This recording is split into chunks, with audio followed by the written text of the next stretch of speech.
नमस्ते मित्रों, यह बात हमेशा सत्य ही रही है और एक प्रकार से यदि कहें तो सार्वभौमिक है कि किसी देश की संस्कृति, किसी देश की सभ्यता और किसी देश की मान्यताएं उस राष्ट्र की हमेशा रक्षा करती आई हैं। यदि किसी देश की संस्कृति ही नष्ट हो जाए तो वह देश भी स्वतः नष्ट हो जाता है।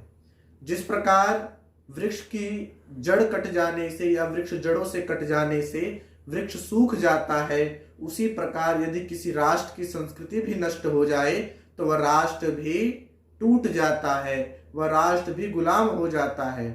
मित्रों, इसी प्रकार से जब जब हमारे देश की संस्कृति, हमारी वैदिक मान्यताएं हमसे अलग होती गई, हमारा पतन होता गया। मित्रों, बहुत से यदि आप इतिहास में देखेंगे तो बहुत सी ऐसी मान्यताएं, ऐसी जो सांस्कृतिक कार्य थे, उनके टूटने पर, उनके छूटने पर हमारे देश का पतन होता आया। मित्रों, यदि धर्म की हम परिभाषा करें तो वेदो अखिले धर्म मूलम, अर्थात वेद ही अखिल धर्म का मूल माना गया है। अर्थात वेद की आज्ञा का पालन करना ही धर्म है और वेद की आज्ञा का उल्लंघन करना ही अधर्म है। लेकिन मित्रों, एक समय ऐसा आया हमारे देश में जब हमने वेदों का पठन पाठन छोड़ दिया, अनर्थ ग्रंथों को पढ़ना पढ़ाना शुरू कर दिया, जिसके कारण हमारी जो संस्कृति थी, हमारी जो वैदिक मान्यताएं थी, वो छूट गई और विदेशी आक्रांताओं ने उनका फायदा उठा करके हमारे देश पर राज किया। जिस समय देश मुगलों का गुलाम था और देश के अंदर बहुत ज्यादा अकूत संपदा थी, उस समय भी बहुत से मुसलमानों, मुगलों के द्वारा देश पर आक्रमण हुए। देश का जितनी भी धन संपदा थी वो बाहर विदेशों में भेजी जाने लगी। फिर अंग्रेजों का शासन रहा। अंग्रेजों ने भी इन्हीं प्रकार की झूठी मान्यताओं का फायदा उठाकर देश से अकूत संपदा लूटी और अपने देश को भरपूर करने में उसको लगाया गया। मित्रों, एक समय ऐसा था कि हमारे देश के जो मंदिर थे वो अकूत संपदा से भरे हुए थे। सोना, चांदी, हीरे, मोती, माणिक्य, रत्न, उनके अटूट भंडार, अकूत भंडार जो है मंदिरों में थे, जिसका फायदा मुगलों के द्वारा उठाया गया। इसी क्रम में एक घटना मैं आपको बताऊंगा कि जिस समय देश सोने की चिड़िया था, उस समय गढ़गजनी का एक मोहम्मद गजनबी नाम का छोटा सा आक्रांता मुश्किल से 500 लोगों की फौज लेकर के गढ़गजनी से निकलता है और कहता है कि इन काफिरों के पास इतनी धन संपदा अच्छी नहीं लगती, मैं जाऊंगा और इस धन संपदा को लूट करके लाऊंगा। मित्रों, उस समय हमारे देश में जो मंदिर थे वो कूट संपदा से भरे हुए थे। उसने देखा कि सोमनाथ का मंदिर, जिसमें सोना, चांदी, हीरे, मोती, रत्न, माणिक्य, जो इन सभी खजानों से भरा हुआ था, उसने एक योजना बनाई कि मैं जाऊंगा और इस सोमनाथ के मंदिर को तोड़कर वहां से धन संपदा लेकर के अपने देश में उसको लगाऊंगा, अपने देश को भरपूर करूंगा। तो वह मुश्किल से 500 या 1000 लोगों की सेना लेकर के आता है गढ़गजनी से और कहता है कि मैं सोमनाथ के मंदिर पर हमला करूंगा। मित्रों, तब उस मंदिर के पुजारी, पंडे पुजारी कहते हैं कि कोई बात नहीं, उस मोहम्मद गजनबी को आने दीजिए, क्योंकि शिव जो हमारा है, त्रिकालदर्शी है, वह रुद्र है, वह रुलाने वाला है, वही इस मलेच्छ को बुला रहा है और शिव जी अपनी तीसरी आंख खोलेंगे और उसे भस्म कर देंगे। मित्रों, उन पंडे पुजारियों के द्वारा राजा से कोई सहायता नहीं ली गई, क्योंकि अंधविश्वास देश के अंदर इतना था कि जिस कारण से हमारी मान्यताएं टूटती चली गई।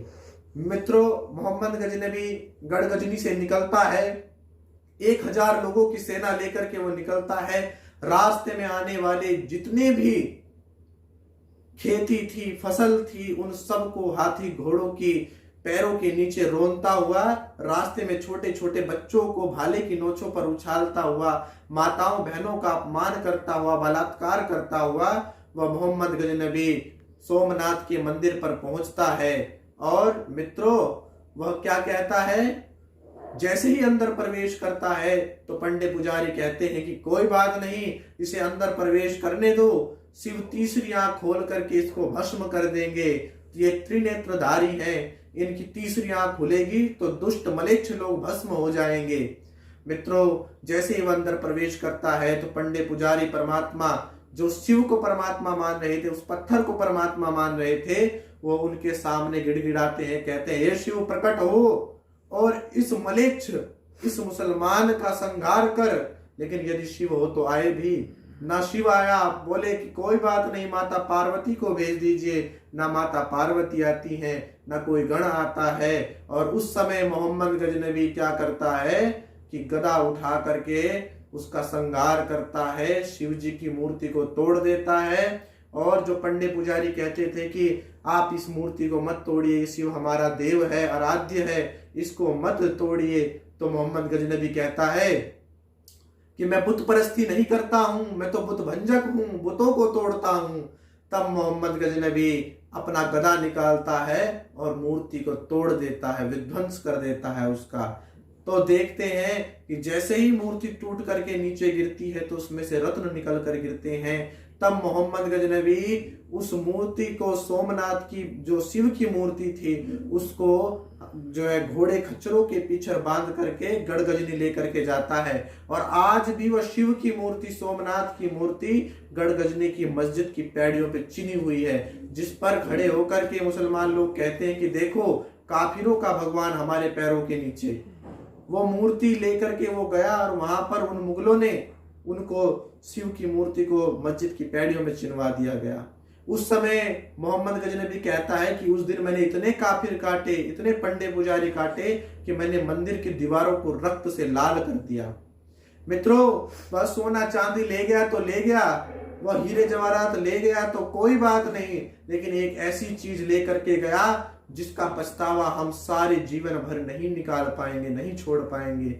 मित्रों, वो हमारे यहाँ से 12-12, 15-15 साल की छोटी छोटी कन्याओं को लेकर के गया, हमारी बहन बेटियों को लेकर गया और उसने गढ़गजनी में एक किला बनाया जिस पर लिखा दोख्तरे हिंदुस्तान 2 दिनार, कि हिंदुस्तान का माल 2-2 दिनार में हमारी बहन बेटियों को 2-2 दिनार में बेच दिया गया और उनके खरीदार नहीं मिले। कारण क्या था? कारण था अंधविश्वास, पाखंड। हम पत्थरों को देव मान करके उनके सहारे बैठे रहे कि देवता आएंगे, भगवान आएगा, हमारी रक्षा करेगा। लेकिन मित्रों, सत्य यह है कि उस परम पिता परमात्मा ने वेद के अंदर आज्ञा दी है कि अपने शत्रुओं को ऐसे पीस दो जैसे चक्की में गेहूं पीसते हैं। उस वेद की आज्ञा का उल्लंघन हमने नहीं किया, हमने अपने शत्रु को छोड़ दिया और क्या हुआ? हमारा देश पराधीन हुआ, हमारा देश गुलाम हुआ। हमारे देश की जो संपत्ति थी, खजाना था, जो कुछ भी हमारे देश की शिक्षा पद्धति थी, वह सब तोड़ दी गई, नष्ट कर दी गई। हमारी बहन बेटियों को 2-2 दिनार में बेच दिया गया, क्योंकि वेद की आज्ञा कहती है कि न तस्य प्रतिमा अस्ति यस्य नाम महद्यश। यजुर्वेद अध्याय 32 का 3रा मंत्र है जो कहता है कि जो परमात्मा सर्वव्यापक है, कण कण में विद्यमान है, निराकार है, उसकी कोई प्रतिमा, कोई उसकी पत्थर की मूर्ति, कोई उसकी प्लास्टिक की मूर्ति, किसी प्रकार का, जब उसका आकार ही नहीं है तो आप पत्थर में किस प्रकार से उसकी मूर्ति बनाकर उसको पूज सकते हैं। हमारे आज भी देख लीजिए देश के अंदर ये बड़े बड़े मंदिर, ये बड़े बड़े जो धर्म स्थल बना करके इन मंदिरों में अकूत संपदा भरते हैं। यदि वह मंदिरों का खजाना देश हित में या अपनी संस्कृति की रक्षा में लगाया जाए तो कितना अच्छा हो। प्रत्येक मंदिर एक कार्य करे कि एक गुरुकुल को गोद ले, और एक मंदिर, एक गुरुकुल जब होगा तभी राष्ट्र की संस्कृति आगे फैलेगी, तभी यह वैदिक शिक्षा पद्धति आगे फैलेगी, तभी लोगों को पता चलेगा कि धर्म क्या है, अधर्म क्या है। अन्यथा इसी प्रकार से यदि पाखंड का बोलबाला रहा तो देश इसी प्रकार टूटता रहेगा। देश के 13 हिस्से हो चुके हैं और आगे भी वही जो पूर्व समय में जो इस समय देश की स्थिति थी, वही पुनः स्थिति अब दोबारा आ रही है। इसलिए मैं सभी भाइयों से कहना चाहूंगा कि संभल जाइए और इस पाखंड अंधविश्वास को छोड़कर एक सच्चिदानंद स्वरूप निराकार सर्वव्यापक परमात्मा को मानिए, जो चेतन है, सर्वव्यापक है। उसी परम पिता परमात्मा की उपासना कीजिए। इन मंदिर मस्जिदों में, इन गुरुद्वारों में या इन प्रकार के जो धार्मिक स्थल हैं उसमें दान देने की अपेक्षा गौशालाओं में, गुरुकुलों में, जहां से शिक्षा का प्रचार प्रसार होता है, वहां पर दान दीजिए, तभी आपका दान सार्थक होगा, तभी आप लोग धर्म से जुड़ पाएंगे, अन्यथा धर्म की, राष्ट्र की हानि इसी प्रकार चलती रहेगी। धन्यवाद।